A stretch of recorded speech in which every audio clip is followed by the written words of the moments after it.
حکمران جب اپنی جان کی حفاظت کو ترجیح دینے لگیں تو وہ ملک و قوم کی آبرو حفاظت کے قابل نہیں رہتے۔ شیر کو کوئی فرق نہیں پڑتا کہ ایک گیدڑ کیا سوچتا ہے۔ اگر کسی قوم کو بغیر جنگ کی شکست دینی ہو تو اس قوم کے نوجوانوں میں فحاشی اور بے حیائی پھیلا دو۔ اسلام تلوار کی زور سے پھیلا تھا یا نہیں، لیکن اسلام کی تحفظ کے لیے تلوار کو ضروری سمجھتا ہوں۔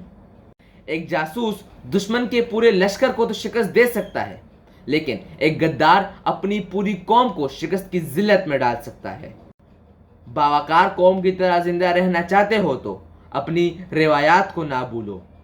فرینڈز، یہ اس عظیم مسلمان جنرل فاتح کے اقوال ہیں جن کے بارے میں آج ہم بات کرنے والے ہیں۔ تو السلام علیکم فرینڈز، میں حاضر ہوا ہوں اپنی ایک اور نئی ویڈیو کے ساتھ، اور آج ہم بات کرنے والے ہیں تاریخی اسلام کے ایک عظیم جنرل، عظیم فاتح، جنگجو، بہادر، دلیر اور فاتح بیت المقدس کے بارے میں، جن کا نام ہے سلطان صلاح الدین یوسف بن ایوب۔ تو چلیے دوستوں، ان کے بارے میں ڈیٹیل میں بات کرتے ہیں۔ دوستوں، سلطان صلاح الدین یوسف بن ایوب ایوبی سلطنت کے بانی تھے۔ وہ نہ صرف تاریخی اسلام بلکہ تاریخی عالم کے مشہور ترین فاتحین و حکمرانوں میں سے ایک ہیں۔ وہ 1138 میں موجودہ عراق کے شہر تکریت میں پیدا ہوئے۔ ان کی زیر قیادت ایوبی سلطنت نے مصر، شام، یمن، عراق، حجاز اور دیاربکر پر حکومت کی۔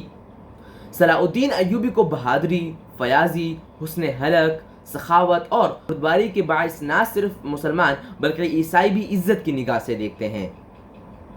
صلاح الدین کو فاتح بیت المقدس بھی کہا جاتا ہے، جنہوں نے 1187 میں یورپ کے متحدہ افواج کو عبرتناک شکست دے کر بیت المقدس ان سے آزاد کروایا تھا۔ صلاح الدین اپنے کارناموں میں نور الدین پر بھی بازی لے گئے۔ اس میں جہاد کا جذبہ کوٹ کوٹ کر بھرا ہوا تھا۔ بیت المقدس کی فتح اس کی سب سے بڑی خواہش تھی۔ مصر کے بعد صلاح الدین نے 1182 تک شام، موصل، حلب وغیرہ فتح کر کے اپنی سلطنت میں شامل کر لیے۔ اس دوران صلیبی سردار رینالڈ کے ساتھ 4 سالہ معاہدہ صلح ہو چکا تھا، جس کی روح سے دونوں ایک دوسرے کی مدد کرنے کے پابند تھے، لیکن یہ معاہدہ محض رسمی اور کاغذی تھا۔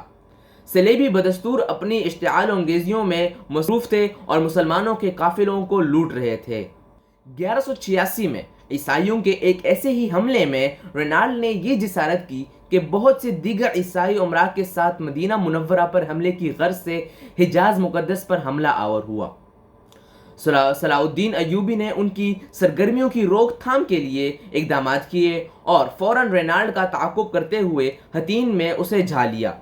سلطان نے یہیں دشمن کے لشکر پر ایک ایسا آتش گیر مادہ ڈلوایا جس سے زمین پر آگ بھڑک اٹھی۔